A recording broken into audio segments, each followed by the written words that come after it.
obviously, you know, it can be great fun because I've come before you to stand behind you to tell you something I know nothing about.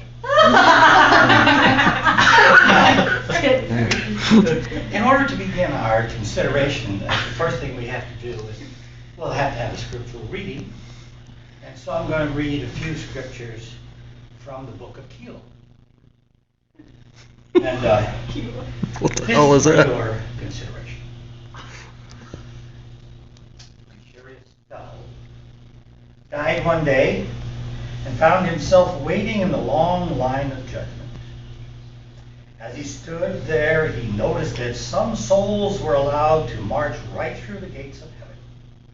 Others were led over to Satan, who threw them into the burning pit.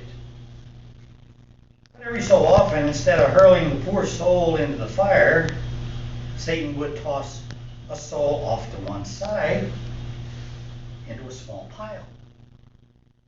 After watching Satan do this several times, the fellow's curiosity got the best of him, so he strolled over and he asked Satan, "Excuse me, Prince of Darkness. I'm waiting in line for judgment, but I couldn't help but wondering, why are you tossing those people aside instead of flinging them into the fires of hell with the others?" "Ah, those," Satan said with a groan. "They're all from Seattle. They're too wet to burn yet."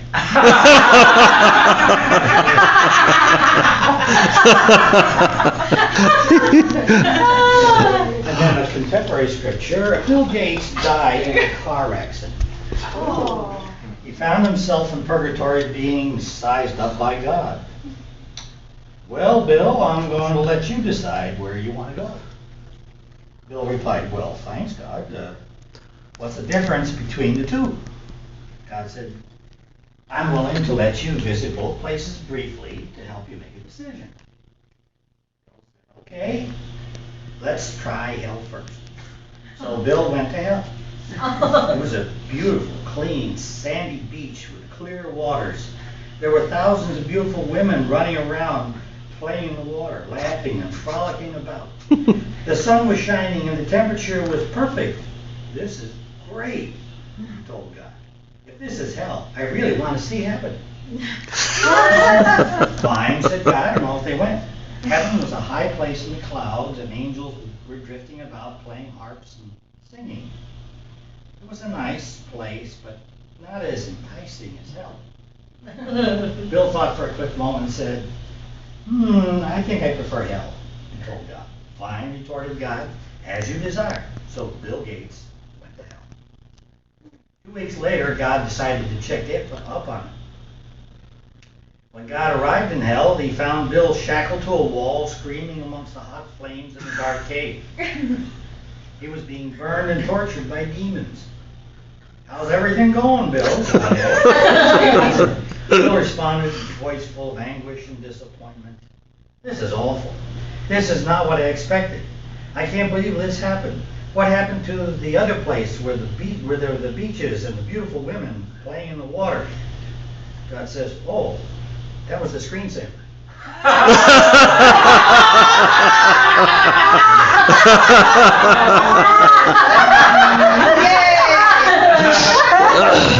Applause, applause, applause, applause. 3 friends died in a car accident, and they go to an orientation in heaven. They were all asked, You know all of them, right? where you are when you are in your casket and friends and family are mourning you, what would you like to hear them say about you? The first guy said, "I would like to hear them say first that I was a great doctor in my time and a great family man." The second guy says, "I would like to hear that I was a wonderful husband and a school teacher and made a huge difference in our children of tomorrow." Last guy replies, "I would like to hear him say, look, he's moving."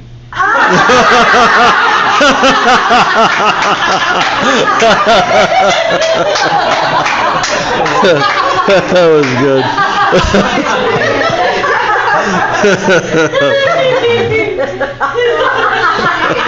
So, as a new pastor, I was out visiting some my parishioners one Saturday afternoon, and all went well until came to one house. Although it was obvious that someone was home, no one came to the door, even after I knocked several times. Finally, I pulled out my card, I wrote Revelation 3:20 on the back, and stuck it in the door. The next day, as I was counting the offering, I found this card in the collection plate.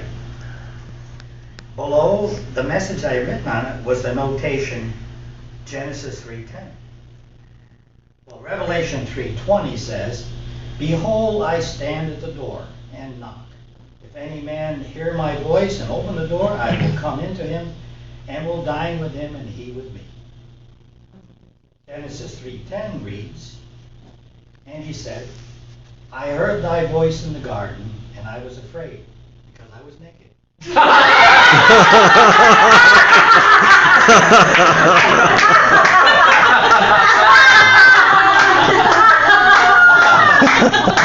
That's great.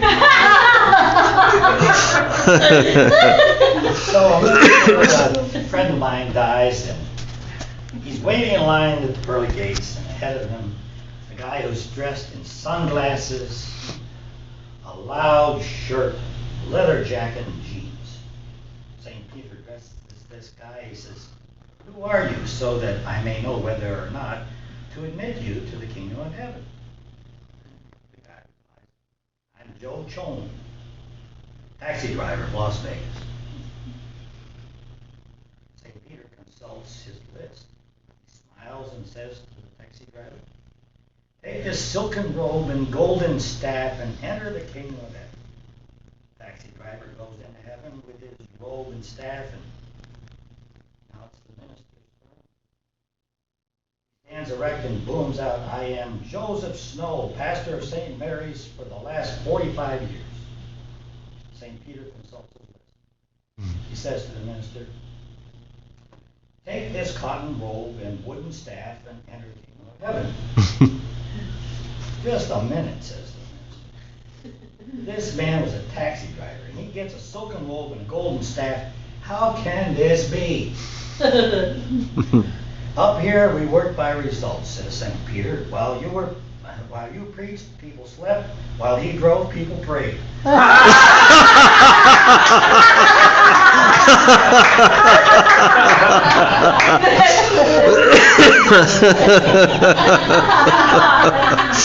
As a final note, my advice for the day. It's the early bird that gets the worm. It's the second mouse that gets the cheese. Yes. May we all be a bunch of rats. Yes, thank you, Pastor. And it vibrated. Okay. Hopefully that got It vibrated. it vibrated. Where are you going? It likes to do that. Oh darn, it's a Hey buddy. Hey buddy. What are you doing? Huh? Trying to kick me? Yeah, you're like stabbing me in the leg. Hey, look, it's your hand. Oh.